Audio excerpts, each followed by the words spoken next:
Hemos estado hablando durante estos tiempos de algunos triángulos amorosos, y hoy vamos a trabajar con otro triángulo, o mejor dicho, con tres otros triángulos, tal como es nuestra costumbre. Hemos citado, me parece a mí, historias con Stuart Mill, Émile Zola, Alejandro Dumas, Lord Byron, Víctor Hugo, etcétera. Hoy hablaremos, fíjese usted, ¿no?, de Engels, de Molière y de Richard Burton. Richard Burton, naturalmente, no es el actor inglés, el traductor, sino el traductor de Las Mil y Una Noches, entre otras cosas. Y empecemos con Federico Engels, que nació en 1820 en Wuppertal, en Alemania. Su familia tenía mucho dinero, era rico Engels. Su padre era propietario de una fábrica de algodón en Rhineland y le prohibió ir a la universidad, exigiéndole en cambio que se preparara para emprender una carrera en el mundo de los negocios. Así que en 1842 Engels fue a trabajar a una sucursal que tenía la empresa del viejo en Manchester, en Inglaterra. Se fue a Inglaterra. La verdad es que Engels tenía por costumbre leer a Hegel, y cuando todavía estaba en Berlín participaba en unas reuniones que hacían unos estudiantes radicales en el sentido de entonces, ¿no? Es decir, no era que estuviera afiliado a la Unión Cívica Radical. Digo, unos estudiantes que ya postulaban su alternativa a la hegemonía burguesa. Pero quien influyó más que ninguno en Engels fue Mary Barnes, una muchacha hermosa que trabajaba en una fábrica.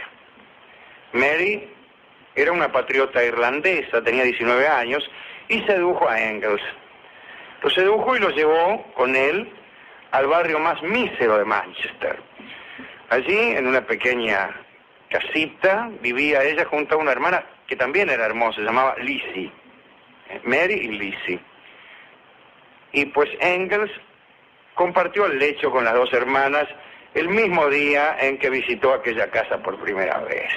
Mira vos, mira, aquí tenés el amigo Engels. Pues bien, gracias a Mary y Lizzie Barnes, Engels entró en contacto con los cartistas, que eran un grupo liderado por William Lovett y Francis Place, que se llamaban así porque habían redactado la Carta del Pueblo, y así, bueno, reclamaban al Parlamento que el sufragio se ampliara a todos los varones mayores de 21 años, que fuera secreto, que se abolieran los requisitos de propiedad, que eran los más restrictivos para ser miembro parlamentario, y bueno, aquella carta fue rechazada, y el rechazo provocó una enorme huelga. Engels, junto a Mary y a Lizzie, pues participó de una huelga que era, entre otros, contra su propio padre, ¿no?, por primera vez. Bueno, Marx leyó el libro de Engels, La situación de la clase obrera de Inglaterra, ¿no?, el libro para cuya escritura también habían influido de un modo u otro Mary y Lizzie.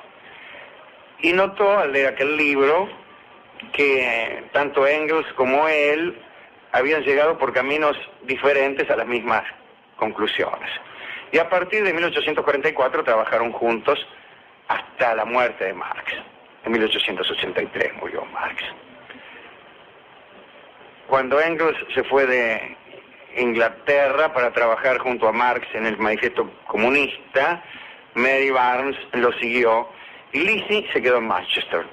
Después de las revoluciones del 48 y su fracaso, Engels regresó a Manchester y se convirtió en socio de la empresa familiar hasta que después renunció, ¿no? Pero vivió un tiempo como un hombre acomodado, mantenía a Mary y a Lizzie en una casita cercana a la suya, las visitaba todos los días. Ahora bien, la esposa de Marx, Jenny, se negaba a reconocer a las hermanas Barnes en público, pero Marx, que no tenía dinero y que dependía de Engels para el sostén diario de su familia, tenía que ser diplomático y entonces, a escondida de la Germu, visitaba a su amigo y a sus novias. Pero Jenny, la mujer de Marx, no le quería dar bolilla. Hay que decir que las relaciones amorosas de Engels se convirtieron en un tema de discordia en los círculos comunistas, porque algunos lo consideraban un rico propietario de una fábrica de algodón que explotaba a dos obreras. En 1860, Engels se fue a vivir ya redondamente con Mary y con Lizzie. Andaba por la calle con una a cada lado, muy del bracete, pero el ménage terminó pronto, porque en 1863 Mary murió de un ataque al corazón. Engels continuó su vida junto a Lizzie. Las chicas de Marx, las hijas de Carlos Marx, la consideraban una tía a Lizzie. Y ahora que Engels se había convertido en monógamo, entonces Jenny Marx se hizo amiga de Lizzie. Finalmente, en 1878, pues se casaron Engels y Lizzie. Vivieron juntos y felices, muy felices, hasta el año que murió Engels, en el 95. Así que este fue un ménage à trois que desde el punto de vista amoroso es impecable e irreprochable. Fantástico, ¿eh? Realmente. Realmente. Así que este es el primero de los tres triángulos. Un triángulo armónico. A veces cuando se habla de triángulo, se habla de una cierta discordia entre los vértices o del desconocimiento mutuo. Un vértice no sabe la existencia de otro. En este caso es un triángulo equilátero, armónico y duradero. El segundo de los triángulos de hoy tiene como uno de sus vértices a Molière. Como sabemos, el verdadero nombre de Molière era Jean-Baptiste Poquelin y había nacido en 1622. El caso es que para asegurar su futuro, los padres de Jean-Baptiste le compraron el cargo de tapicero del rey, se compraban los cargos, ¿no? Pero él tenía deseo de emprender una carrera teatral. Después apareció Madeleine Béjart, una actriz de 22 años muy hermosa. En fin, el chico, el Jean-Baptiste, rechazó el puesto. Y para no manchar el buen nombre de su familia, por haber elegido el teatro, cambió su nombre. Se puso Molière. Molière había visto a esta chica, Madeleine, por primera vez en un espectáculo bufonesco en una feria de Saint-Germain. Lo había llevado el abuelo de Molière. Y bueno, la vio y se enamoró de ella. Madeleine tenía un protector, el conde de Modène, de quien ella había tenido una hija a los 20 años. El conde de Modène reconoció a la hija como suya y esta hija fue entregada a la madre de Madeleine, que se llamaba Mary Herve Béjart. De forma conveniente, el conde se exilió al interior de Francia. Cuando el conde se fue, entonces Madeleine correspondió a quien la venía cortejando desde hacía tiempo, le venía arrastrando el ala, que era Molière, ¿no? Se convirtió en amante de Molière. Pero el asunto es que cada tanto el conde volvía del interior y se encontraba, es un decir, ¿no?, con Madeleine, se encontraba amorosamente. De estos encuentros amorosos, Madeleine quedó embarazada. Bueno, el conde se retiró una vez más al interior, que es lo que parece que hacía después de embarazar a alguien, y nació una niña a la que se llamó Armande. La verdad es que no se supo nunca si Armande era hija del conde o de Molière. Molière la crió con cariño y junto a Madeleine crearon, en otro orden de cosas, el Teatro Ilustre, una compañía con la que se dedicaron a recorrer el país. Pasaron muchos años y Armande se convirtió en una muchacha hermosa y Molière se enamoró. ¿Se enamoró de quién? De Armande. Y entonces le pareció conveniente, a los efectos de este deseo, pensar que era hija del conde y no de él. Mejor que sea hija del conde, porque si no se viene un incesto. Habló con Madeleine acerca de la posibilidad de casarse con Armand, y Madeleine aceptó. Era gente muy liberal. En 1662 Molière se casó con quien quizá era su hija, y Madeleine fue la testigo de aquel casamiento. El asunto es que vivieron juntos los tres. Unos días después del casorio, el director de una compañía rival envió un escrito a Luis XIV, el rey de Francia en aquellos años, en el que se acusaba a Molière de haberse casado con la hija después de haberse acostado con la madre, por lo que Armand era la hija de su marido o esposa de su padre, y todos esos chistes que es inevitable hacer. Pero como Molière agradaba mucho al rey, Luis desatendió la posibilidad de incesto. Molière tuvo un hijo con Armand, cosa que pudo haberlo convertido en padre y abuelo al mismo tiempo, etcétera. Un detalle, el padrino de este chico fue ¿quién? El conde de Modena. Como si fuera poco complicada, ¿no? La historia. Claro. Es decir, que Molière vivía como si no hubiera habitantes en el mundo.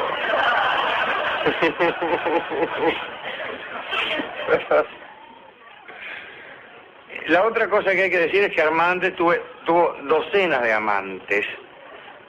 Parece que con sus actuaciones deslumbraba a los galanes de la corte francesa, porque le salió actriz, ¿no? Molière nunca le dijo nada. La amó mucho y actuó junto a ella. Como sabemos, en febrero de 1673, Molière quiso interpretar El enfermo imaginario, y él estaba verdaderamente enfermo. Armand le rogó que suspendiera la obra, pero Molière, arrastrándose, fue a abrir la escena, y después de la obra, cuando se bajó el telón, cayó al suelo y se murió. Molière no se había confesado antes de morir, y por eso el arzobispo de París declaró que no era apto para un funeral religioso. Armand se enfureció, fue a Versalles, se presentó ante el Reinaldo, le rogó que intercediera y Luis la expulsó. Al día siguiente el arzobispo cambió de idea. Después de la puesta de sol, celebró un discreto entierro en suelo sagrado. Y terminamos, me gustó este también, no sé por qué, pero me gustó.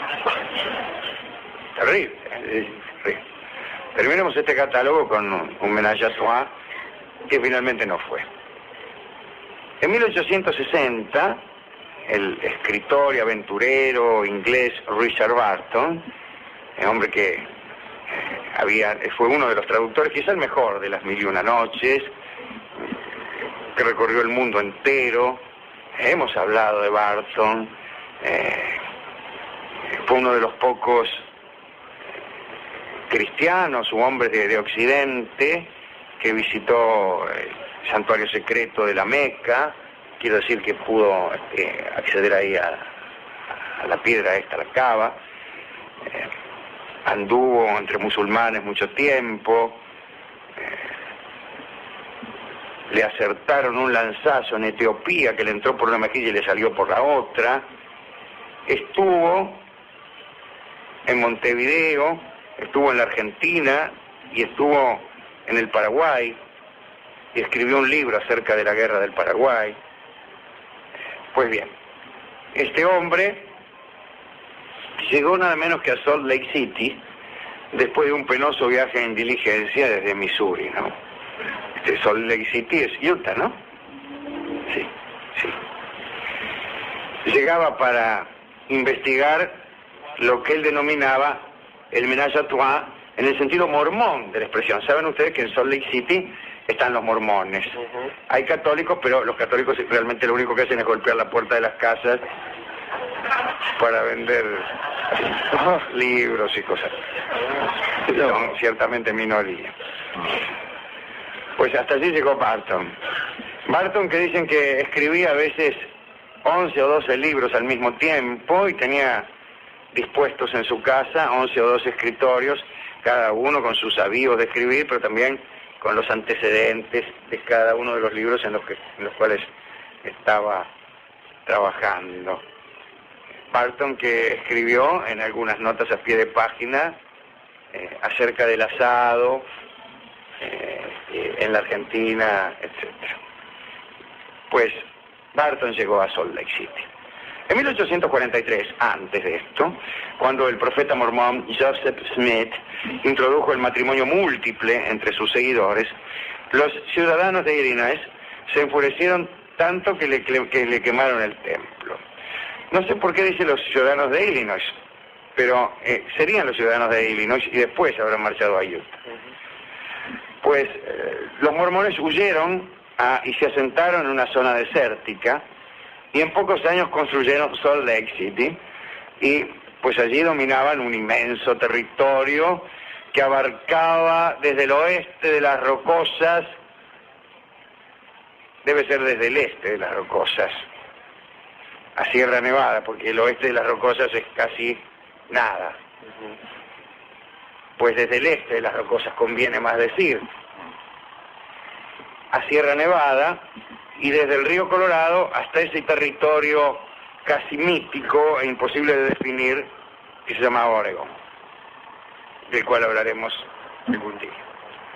Smith y su sucesor Brigham Young instituyeron el mayor experimento sexual que tuvo lugar en la Norteamérica de aquellos años. Barton se entrevistó con Young, de quien decían que tenía más de 40 esposas. Barton, gracias a sus viajes por Arabia, pudo comparar la costumbre mormona con la poligamia musulmana. Ambas culturas respetaban los tabúes que prohibían el sexo con una mujer durante el embarazo y durante la lactancia. Esta prohibición hacía que un hombre tomara también una segunda esposa o concubina. Eso era lo más corriente, ver a un hombre con dos mujeres. Pero lo que llamó la atención a Barton fue que Salt Lake City, a pesar de aquella maravillosa posibilidad, era un lugar sombrío. La primera esposa tenía que dar permiso al marido para que éste tomase una segunda, concesión que se hacía disciplinadamente, solo con el fin de incrementar la progenie mormona. Y advirtió a Barton que aquella práctica impedía, según sus palabras, la aparición del egoísmo del corazón llamado amor. Para Barton, aquel tipo de poligamia era fatal para el romance, repito, aquel tipo de poligamia era fatal para el romance. Aseguraba que en Salt Lake City no había romance. El ardor, decía él, se había traspasado del plano individual al grupo, en este caso, la iglesia. Pero un día Barton, luego de vivir algún tiempo entre los mormones, se entusiasmó con dos muchachas hermosas y saludables, que es casi la misma cosa, en caso de necesidad. Y pidió convertirse en mormón. Pero Brigham Young le recordó que también se había convertido antes en musulmán para ser admitido en los lugares sagrados de la Meca, y lo echó. Yo creo que tenía razón, ¿no? Y Barton regresó a Inglaterra para cortejar y casarse al fin y con la católica Isabel Arundel, que después de la muerte de Barton buscó entre sus papeles sus escritos y traducciones eróticas y los quemó, una gran siete. Y los quemó. Quiere decir que aquí termina este ménage à trois que no fue, que era el de Barton con aquellas dos mormoncitas hermosas y saludables, y que no pudo ser porque Young, el sucesor de Smith, se avivó de que este tipo se convertía cada vez que algo le interesaba mucho. Que tenía unas conversiones muy oportunas. Hubiera dicho Barton que no hay otra manera de convertirse. ¿Cómo quiere que me convierta cuando algo no me interesa nada? Pero se ve que Young sospechaba que el verdadero interés de Barton no era el concepto cristiano, el peculiar concepto de cristiandad que tenían los mormones, sino más bien las dos hermosas y saludables muchachas que se le iban ofreciendo allá en Utah. Son tan extraños los caminos del Señor, Alejandro. Sí, es verdad. Mire que para encontrar el amor de mi vida tuvieron que ser los amores y tuve que hacerme mormón. ¿Qué le parece? En mi vida tuve un solo amor, como decía un personaje suyo. Sí, nosotras. Pero voy a tener que tomar alguna de estas resoluciones. Sí, se me va a hacer mormón, se me va a hacer. No sé si es eso o alguna otra cosa, ajá, pero así como vamos, ríase de Richard Barton, hermano. Bueno, me gustaron estas tres historias, me gustaron mucho. Me gustó, naturalmente, la de Engels. Engels y Marx son tomados a veces, o son confundidos en sus personas privadas, con lo que son algunos de sus seguidores, como personas privadas. Personas que todo el tiempo están, sí, hablando de la lucha de clases. Bueno, pues no era así. Marx era un hombre muy interesado en infinidad de cuestiones, y Engels, como se ha visto, al menos durante las noches allá en Manchester, hacía un alto en sus conversaciones acerca de la plusvalía. Asunto. Pero algunos de sus seguidores ilustres no así Lenin. No así Lenin, que prácticamente abandonó todo contacto con su esposa después de haber dedicado su vida a la lucha revolucionaria, ¿no? Pero no Marx y Engels, y tampoco despreciaban la cultura burguesa, sino que, bueno, eran, de modo especial Marx, eran hombres que apreciaban mucho, pongamos por caso a Shakespeare, etcétera, ¿no? De modo que, con esto quiero decir que una cosa no está reñida con la otra. Si supongamos que quisiéramos reemplazar unos sistemas económicos por otros, una sociedad por otra, si usted quiere, no es necesario arrasar con todo lo que la sociedad vieja ha aportado al mundo. Si podríamos quedarnos con Shakespeare, que es lo que algunos temen, ¿no? Yo, por ejemplo. Pero bien, entonces me gustó oír esta historia de Engels. La de Molière es un poco más sórdida y más tremenda, y la de Barton decididamente me gustó. Y me gustó hablar una vez más de Barton, que es directamente una fuente inagotable de sorpresas. Este hombre que hasta habló mal de Rosas, fíjese. Así que bueno. Y muy bien de Sarmiento. Le dedica un libro a Sarmiento. Barton le dedicó un libro a Sarmiento, que fue justamente el libro que escribió sobre la guerra del Paraguay. Está dedicado a Sarmiento. Fíjese usted, ¿no? Bueno, ¿con qué vamos a ilustrar a Sarmiento, que era un impresionante escritor? Un gran escritor. Nosotros no pensamos mucho como Sarmiento, como político, pero tampoco pensamos como Borges en lo político, pero bueno, cuando uno sabe leer no hay más remedio que rendirse ante el talento. ¿Con qué vamos a ilustrar estos triángulos, este entrevero de amores? Bueno, mire, aquí tenemos la milonga de mis amores, milonga que pudo haber cantado cualquiera de los tres vértices destacados de estos tres triángulos, ¿no? Me la imagino cantada por Engels y me da un poco de risa la milonga de mis amores. No tanto por Barton y por Molière, claro, pero ciertamente es que Barton por políglota, Molière por actor, están más cerca de cantar una milonga, sí, que Engels. Milonga de mis amores va a ser en este caso tocada por Rodolfo Mederos y por Nicolás Colacho Brizuela, dos queridos amigos de este programa, y es interesante que ustedes la oigan. Adelante entonces, Rodolfo y Colacho, en esta milonga de mis amores de Lawrence, dedicada